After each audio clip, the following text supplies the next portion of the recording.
अस्सलाम वालेकुम, welcome to my new YouTube channel Bio hub.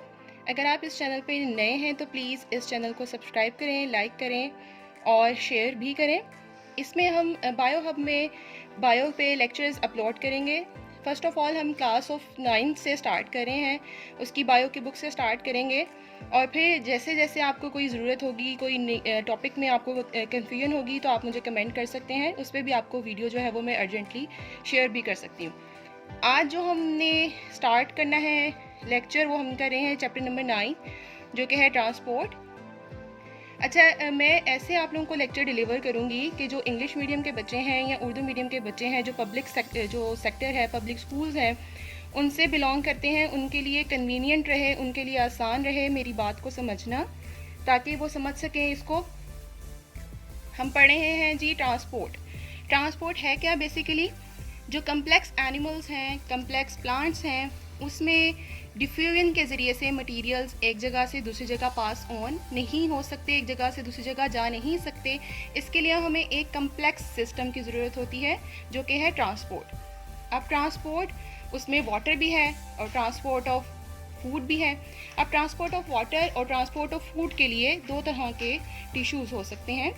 एक तो टिश्यूज़ जो हैं वो है जाइलम। जाइलम जो है वो वाटर कंडक्शन के लिए होता है और जो फूड कंडक्शन के लिए होता है दैट इज़ फ्लोइम। वो फ्लोइम है जो कि फूड कंडक्ट करता है।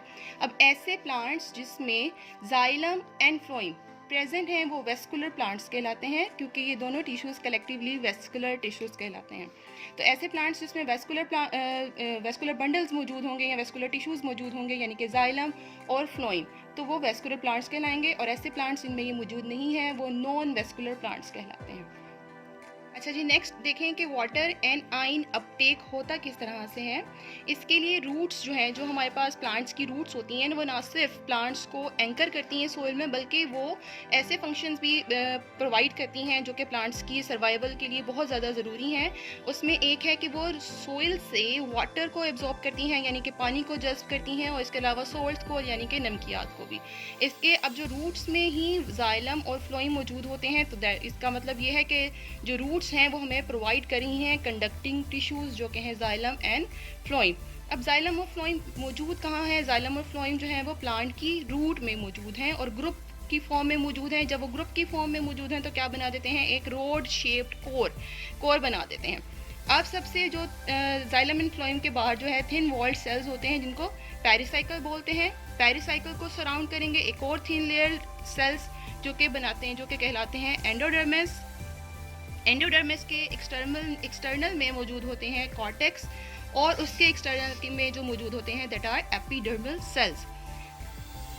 अब ये देखें जी, clusters of tiny root hairs, extensions of epidermal cells. अब जो रूट हेयर्स क्या हैं? ये बिल्कुल बारीक बारीक से, जैसे अगर आप कभी शलजम की रूट्स को देखते हैं तो उसमें एक बिल्कुल बारीक बारीक से धागे से हमें नजर आते हैं जो कि रूट हेयर्स कहलाते हैं। अब रूट हेयर्स क्या हैं? वो एक्सटेंशंस होती हैं एपिडर्मल सेल।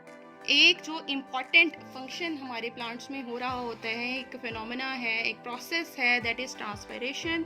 ट्रांसपिरेशन क्या है? Loss of water from surface of plant. पानी का इखराज खारिज हो जाना प्लांट की सरफेस से, ये कहलाता है ट्रांसपिरेशन। अब ट्रांसपिरेशन हो कहाँ कहाँ से सकती है? ये लेंटिसल से हो सकती है जो कि कुछ प्लांट्स के स्टेम्स में मौजूद होते हैं। स्टोमेटा जो कि सबसे मेन और इम्पॉर्टेंट चीज़ है ट्रांसपिरेशन के लिए, ये लीव्स की सरफेस पे मौजूद होते हैं। स्टोमेटा हैं क्या? स्टोमेटा ये देखें, ये छोटे से सुराख की तरह से होते हैं, ये गार्ड सेल्स हैं, ये सेल्स इसको गार्ड करते हैं। ये ओपनिंग ऑफ स्टोमेटा है, स्टोमेटल ओपनिंग इसको कहते हैं। जब ये ओपन होंगे इस सुराख के ज़रिए पानी जो है वो हवा में, आउटसाइड एयर में खारिज हो जाएगा। एक क्यूटिकल्स के ज़रिए से होती है, क्यूटिकल्स भी स्टेम्स में ही मौजूद होते हैं, सम प्लांट्स के स्टेम में मौजूद होते हैं। स्टोमेटल ट्रांसपिरेशन क्या होगी? एज नेम इंडिकेट्स, जैसा कि नाम से जाहिर हो रहा है, स्टोमेटल ट्रांसपिरेशन स्टोमेटा के ज़रिए होगी। Transpiration through stomata is known as stomatal transpiration. ऐसी ट्रांसपिरेशन जो कि स्टोमेटा से होगी, पानी का इखराज जब स्टोमेटा के ज़रिए हो तो स्टोमेटल ट्रांसपिरेशन कहलाएगा। अब ये स्टोमेटा में पानी कहाँ से आ रहा है, किस तरह से ये आ रहा है और किस तरह से ये बाहर जा रहा है।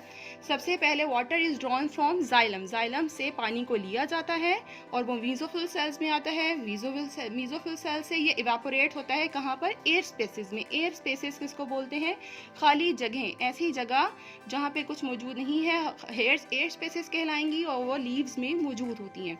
फिर उसके बाद ये स्टोमेटा के ज़रिए से आउटसाइड एयर में डिफ्यूज़ कर जाएगा, इसको ट्रांसपिरेशन बोलेंगे। और क्योंकि ये स्टोमेटा के ज़रिए से हो रही है तो ये स्टोमेटल ट्रांसपिरेशन कहलाएगी। अब हमने जो दो टॉपिक्स पढ़े हैं, अगर हम देखें कि इसमें इंपॉर्टेंट हमारे शॉर्ट क्वेश्चंस कौन से बन सकते हैं, तो वो हो सकते हैं डेफिनेशन ऑफ ट्रांसपिरेशन, यानी कि ट्रांसपिरेशन की डेफिनेशन क्या है।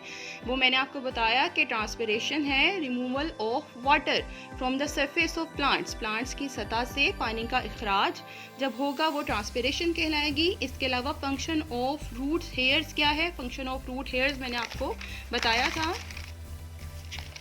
कि फंक्शन ऑफ रूट हेयर्स हैं कि ये एब्जॉर्ब करते हैं वाटर को और सॉल्ट्स को और प्रोवाइड करते हैं कंडक्टिंग टिश्यूज़। एक तो रूट्स जो हैं वो हमारे एंकर कर रहे हैं प्लांट्स को। रूट हेयर्स क्या करती हैं, वो सरफेस एरिया को बढ़ाते हैं ताकि ज़्यादा से ज़्यादा प्लांट्स जो हैं वो पानी को, वाटर को, सॉल्ट्स को एब्जॉर्ब कर सकें और ये सरफेस एरिया को बढ़ाते हैं। जी, तो आज हमने first topic of chapter number 9 transport को कवर किया है। इसमें अगर आपको कोई कन्फ्यूजन है, कोई पॉइंट है जो आपको समझ नहीं आया, तो आप प्लीज़ मुझे कमेंट्स में बताएं। और इसके अलावा भी अगर आपको कोई टॉपिक है जिसमें थोड़ा कन्फ्यूजन है, वैसे तो हमने इंशाल्लाह नेक्स्ट वीडियो में आपको इससे नेक्स्ट टॉपिक आपको मिल जाएगा, लेकिन अगर आपको अर्जेंटली कोई टॉपिक चाहिए बायो से तो आप मुझे बता सकते हैं। इंशाल्लाह अभी हमने क्लास 9 से स्टार्ट किया है, नेक्स्ट हम आपको class 10 first year second year की बायो को भी इंशाल्लाह कवर करेंगे। और आई होप जब आपको अब तक ये वीडियो पहुंचेगी तो आप ईमान की और अपनी सेहत की बेहतरीन हालत में होंगे। अब मुझे कमेंट्स में ज़रूर बताइएगा कि आपको ये इन्फॉर्मेशन कैसी लगी, कैसा लगा आपको ये फ़र्स्ट लेक्चर। और लाइक भी कीजिएगा, कमेंट भी कीजिएगा, शेयर भी कीजिएगा, प्लीज़ फीडबैक अपना दीजिएगा। अल्लाह हाफिज़।